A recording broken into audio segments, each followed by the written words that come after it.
This first scene shows a terminal screen with incoming message printed along the top, with secure line on the right side. The screen is warbling green and features these auxiliary-style cords coming out of the left side. This gives me the sense that it is older tech, maybe something on board the Marathon itself, but perhaps it's something newer. In the middle of the right, we see an image of the Marathon ship itself, but with the damage sustained in 2794 that tore the Deimos hull apart. The left side features the UESC acronym just underneath the Sakaguchi logo. There, 3 characters at the bottom of the screen appear to be Chinese. This could be inaccurate, but I believe it represents the words Xiao Dao Jiao, which means message received. Sorry for the pronunciation. It's interesting to see that the Sakaguchi symbol appears alongside this terminal because we haven't gotten any mention in the ARG materials that indicates that Sakaguchi was a partner of the original Marathon mission. But perhaps that is something we'll learn in the game, given that New Caloric and Traxxas were heavily involved in the project. And we do know that Sakaguchi was operating in the 25th century when the Marathon project launched. It is also interesting that the characters appear to be Chinese, since Sakaguchi is a Japanese company, and all of their resources have been in Japanese, at least for the ARGs. But I imagine language has evolved quite a bit by the 29th century, and maybe this terminal itself isn't tied to Sakaguchi in any way that makes the presence of Chinese characters odd. With both the Chinese text and the top text indicating that this is an incoming message, and the only visual data being the image of the destroyed Marathon, I wonder if this is an image transmitted from Tau Ceti relaying the current state of the Marathon at some point prior to the arrival of the current-day UESC forces. Maybe this is a glimpse at the message that was sent by the player character and Leela in the original trilogy. This is immediately followed by a few other images appearing on this same screen. First is a digitized and distorted image of the Marathon from a different perspective alongside the text Marathon. Then we get to see the same colony scene that we got in the last trailer that was narrated by Gantry. There we saw this shot of the colonists on Tau Ceti 4 seemingly living pleasantly in New Cascadia. That's the original name of the colony. We were questioning at the time how this shot of the colonists came to be, but here it is revealed that these were not genuine scenes from the colony, but rather a pre-visualization of what the colony could look like rendered by New Caloric. This probably explains why it looks so cheery. It's basically an ad selling the colonists on board the Marathon on a bright and seemingly unrealized future. We even get an animated version of that same exact scene after this, where we see Kali, the kinetic autonomous adaptive life form 1, the pink cat, Bingus, and we see that Kali was actually pawing at this dragonfly that flies by. This mirrors exactly what the human in the foreground is doing. This is eerie when you remember that Kali is a Sakaguchi experiment to transfer the consciousness of your pets to these synthetic forms. Kali is unique because after transfer, they exhibited increased cognitive abilities. So seeing the parallels between the human and the cat here are probably not a coincidence, but signifying that they are both operating at similar cognitive levels. The question does still remain as to why is Kali here? This being a pre-visualization that we know appears on a screen somewhere in Tau Ceti means this was something that colonists probably saw, and obviously the tech like runner shells and Kali are Sakaguchi stuff that we've largely assumed weren't on board the Marathon itself when it launched. But maybe they're indicating that it was, or that Kali, as a pervasive digital construct, has somehow invaded the network here in Tau Ceti and is meddling within this digital landscape. This is a bit unsettling as well, as simultaneous to this going on, the camera itself is slowly panning inward, as though we too are entering this digital fictional space, until all we can see is what is on the screen. This scene basically cuts directly to the bulk of the rest of the trailer. We've theorized previously based off the human contact we've seen with the anomaly and the reoccurring image of a person walking towards this digitized horizon that the colonists may have potentially entered some kind of digital or non-physical space for survival. Based on Joy's talk about those still dreaming and the general later speaking about some horrible thing the colonists did to survive, I wonder if any of what we end up experiencing is actually taking place in the physical realm, or if the loot we seek to plunder exists entirely in this non-physical potential space. A digital space created to preserve life, maybe by an AI, or a synthetic pocket universe manifested by alien technology. The twist of having our digitized minds not actually being housed in a physical form could be cool, but it is a little abstract of a plot element for them to explore, I think. The idea that something like this is going on, though, might be more realistic, and maybe exploring an area like that down the road can parallel the dreamlike levels from Marathon Infinity. The skybox in this pre-visualization also only shows two separate celestial objects, a very large and close planet and a red moon in its orbit.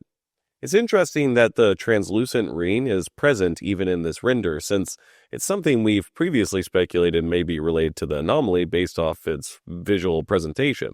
This skybox looks a little bit different from other views that we've seen, especially in the cinematic that featured multiple destroyed planetoids. It could be that these just aren't visible, but given that the original Marathon game introduces the concept of warping moons in and out of solar systems, it seems like some of that tech may be in play in 29th century Tau Ceti. This section concludes with the reveal of an intact Marathon that briefly flashes with computerized data, further bringing into question what is physical and what is digital before giving us a Gaius jump scare. Gaius is New Caloric's AI agent, and their placement here could indicate that New Caloric may be behind whatever shenanigans are going on with potential digital worlds housing civilization. Knowing that New Caloric's mission statement is preserving human life at all costs, basically, could bring them to the conclusion that if digitized consciousnesses are considered human life, then that may be the optimal preservation format. No need to worry about food, shelter, or clothing. Only energy to power servers that house ones and zeros. That, represents a community of human minds. Good guy Gaius looks a little less friendly in that context. While all of this is being shown, Joy says, "Good morning, New Cascadia. This is Joy, your community outreach liaison." This confirms that the colony AI that we previously only knew as JO_0309421V4.69 is actually named Joy. Most likely short for Joyous, given Bungie's tendency to name AIs after famous swords. Durandal was named after the sword of Roland. Cortana was named after the sword Cortana, a ceremonial sword used at the coronation of British kings and queens. Joyeuse is the sword of Charlemagne, king of the Franks in the late 700s. Charlemagne is also Roland's uncle. That's the guy that wielded Durandal. And he seeks revenge after Roland dies in battle. Joy being named after a sword positions her as a weapon. And if the mythological reference provides any insight, then perhaps she'll be used against whoever slayed whoever was wielding Durandal. The question still remains, who was wielding Durandal? Some might say the Marathon's first science director, Bernard Strauss, but in Marathon 1 he was nowhere to be found during the 4 invasion. Joy is described in the Strauss letter from the 2023 ARG as resilient, optimistic, and patient, the colony AI in charge of defense and training. Joy goes on to describe the day as lovely, but this is contradicted by her solemn tone. She says that it's very quiet, and that a rainfall is about to begin that will last a long time. It sounds as if she is lonely, like she has been left behind. This makes sense if her duty was to defend the colony. Perhaps she would hold on to the past, long after the colonists disappear, following her directive in isolation on an alien planet for decades. This part of the narration is played over top of panning shots of the empty colony with quick cuts to runner POV throughout. During this section, we also get a cut back to a view showing the terminal from the beginning. The screen now displays 2 graphs of the same values with these yellow slivers trending upwards. The top says Global WatchNet and the left side reads file GWN13072463. This doesn't seem to directly correlate to anything that we know of right now. But I wonder if this file will be something we get more details on in some ARG-like materials, given that we get the full file name. And we have accessed UESC terminals in past ARGs that had a whole bunch of files on them. Right after that, we get this profile view of the layout of the Marathon ship itself. The bottom features these Roman numerals, but they seem a bit nonsensical to me. The first characters reading left to right don't mean anything, as 4 is IV and 3 is just 3 eyes. It could be that the numerals on the ends are meant to be read inside out, turning the first number to 7. Then it would be 7, 14, 6. Seems like a perfect fit for a terminal IP address chunk from the original games, but I haven't found anything. Another interesting thing here are the 7 blue boxes on the right side towards Deimos' surface. I've assumed that the actual area people inhabit is within the spear piercing Deimos itself, that was the actual ship, but the Steam page refers to the Marathon ship level cryo archive as, quote, the first floor of the UESC Marathon. It makes me wonder if these exterior sections are floors we are working our way through as we circumnavigate Deimos itself. Joy moves into a more nefarious section where she speaks about those who did not wake. For those who did not wake, your restless dreams endure, so small among the stars. Breathe softly, do not worry. Peace is upon you, and I am here to walk with you into its embrace. Kind of creepy. My initial reaction is that Joy might be referring to those placed in stasis on board the Marathon itself. When the Marathon launched, some people were placed into stasis, and some lived on board the ship for the 300-year journey. The generations who lived out their lives on the ship were called BOBs, an acronym for Born on Board. Derogatory because obviously they didn't qualify as important enough to be placed in stasis for colonization efforts in Tau Ceti when the ship arrived. I feel like this idea that Joy is referencing those in stasis could be misguided though. If we're going by some dates in the original trilogy, then the Marathon arrived in Tau Ceti in 2773, and the colony was established in 2787. So we're talking about a 7-year period where those essential personnel would probably be coming out of storage. So it seems unlikely that Joy is referencing some pre-launch stored colonists, and more likely that she is referencing people who could have been placed in stasis after the colony was attacked in 2794. We know from the Vidoc that it appears like some people are still in stasis, but I think subverting our expectations in regard to what era a lot of the stuff we see occurred in will be something that happens quite a bit in the game. It's also possible that Joy isn't referring to some kind of cryosleep at all. Perhaps this awakening is the transcendence to whatever state the colonists have entered due to the anomaly, or whatever the AI may be up to. That audio codex entry that Marathon put out a few weeks ago had the voice from the anomaly saying, "Come with me." It sounds a lot like how Joy is beckoning for someone to walk with her into its embrace. We do also know from the April Alpha that the anomaly affects both AI and people. It feels more and more like everything that has come to Tau Ceti before us has homogenized into some kind of hive mind. The start of this bit of narration is accompanied by this super cool screen showing us some of the colonists from the Marathon. It uses this same tiled format we've seen on the UESC website, and the colonists shown are designated as heavy operators. It would be cool if these were 2 of the Mjolnir Mark IV cyborgs that were hidden amongst the colonists. The number in orange in the top left even shifts from 753 to 754. In Marathon 1, we get this terminal at the end of the level Fire, Fire, Fire. The beginning reads like this. Your last mission was a success, but I have terrible news. Pragma Nautical redefined. Defenders reported seeing the aliens moving a large cylindrical object. Is a 7. Mjolnir Recon number 54 must stop them from exploding, igniting / blowing up the SFIT full space computer or planned X term. This comes in the chapter Durandal. At this point in Marathon 1, Leela is being overwhelmed by the combined 4 SFIT assault, and her systems are having a bit of difficulty. This terminal reads as a final plea to the rampant Durandal from Leela, instructing him on what the player must do to save the Marathon itself. We see her refer to him here as Mjolnir Recon number 54, with a curious 7 appearing just before it. So, with that in mind, we do see the orange card here feature what appears to be someone once on board the Marathon being classified as a heavy operator and potentially given a numerical identifier of 754. Could this potentially really be what the security officer looks like in this visual reimagining of the universe? I don't know, but I do know that the design of these characters is pretty great and really in line with some of the initial runner concepts we got in terms of their militaristic, modular packs and gear look, at least.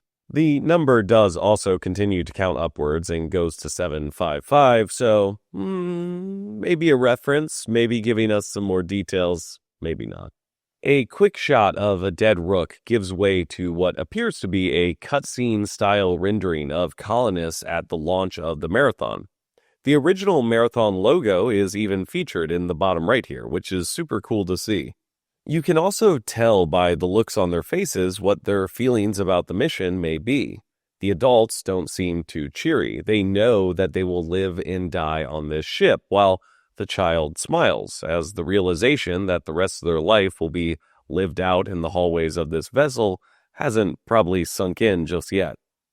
These are people fleeing a dying and hostile Mars in hope of the future. But still, their better option is getting on board a colony ship with many, many ways to die ahead of them. I wonder how these cutscenes will be delivered in-game. Codex entries, maybe seasonally from the menus, in-game somehow. It'll be interesting to see. As Joy says that she is here to walk with you, we get a glimpse of a scene where a colonist has succumbed to the contagion. They have the same vomit-filled helmet as we see in the cinematic from last April, and 3 others are dragging them away. This once again paints a cruel picture of what walking with Joy into its embrace really is. Succumbing to this contagion, which is somehow tied to the anomaly, may be the way organics merge with whatever this is. Not very pleasant.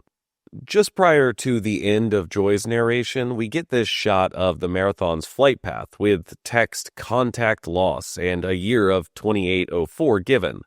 This is interesting because we know from internal emails that we got in the 2023 Marathon ARG that Project Goliath, the UESC's mission to reestablish contact with the Marathon, started in 2795. This is only 1 year after that initial 4 attack in the original games.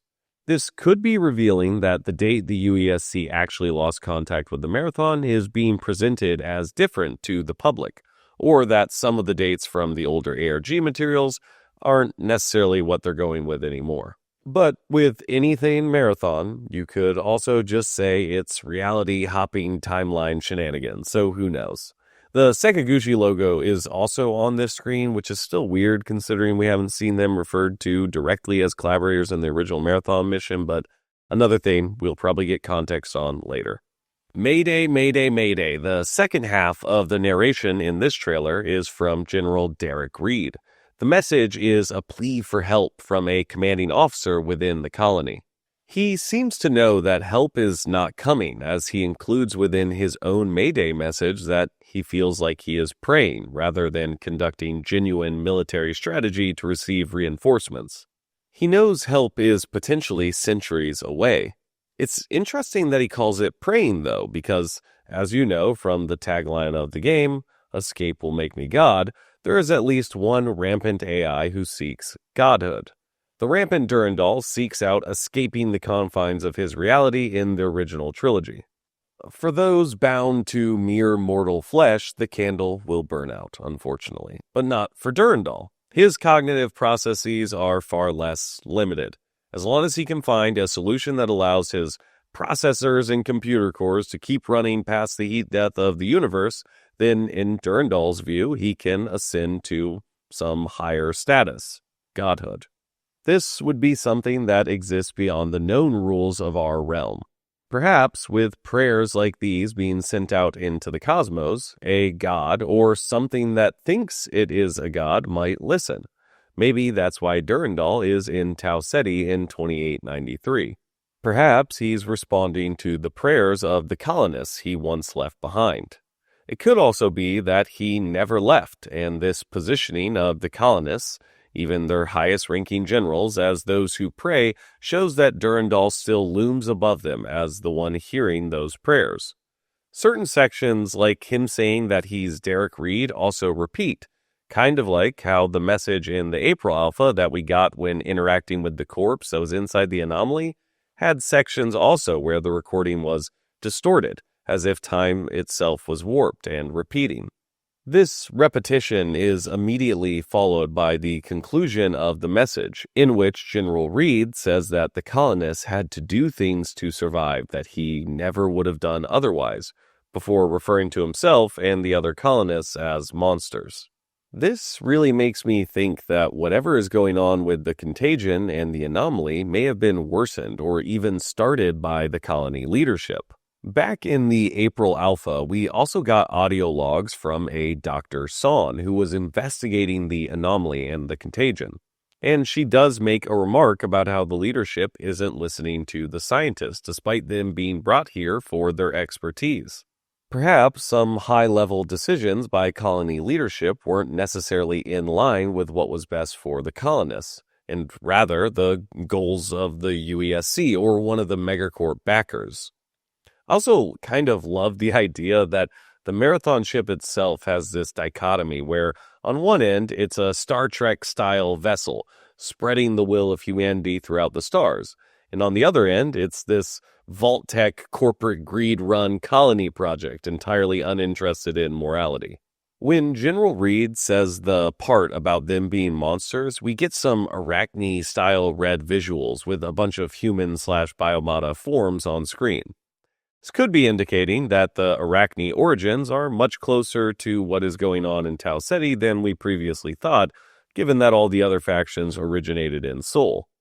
The head on the right in this frame also has an unfinished spiderweb-style presentation, like a biomata mid-print. It reminds me of how the heads of those who get absorbed by the anomaly become unwound and bloom into that gross, colorful goo, but I think it's probably just a shell. The conclusion of the trailer has Joy repeating "embrace" while Reed echoes his Maydays from earlier. This juxtaposition seems to be two opposing views to what happened in the colony. The AI seemingly wanted colonists to merge, ascend, or embrace whatever actually happened to them, while the colonists themselves plead for help from humans who ultimately won't arrive for decades.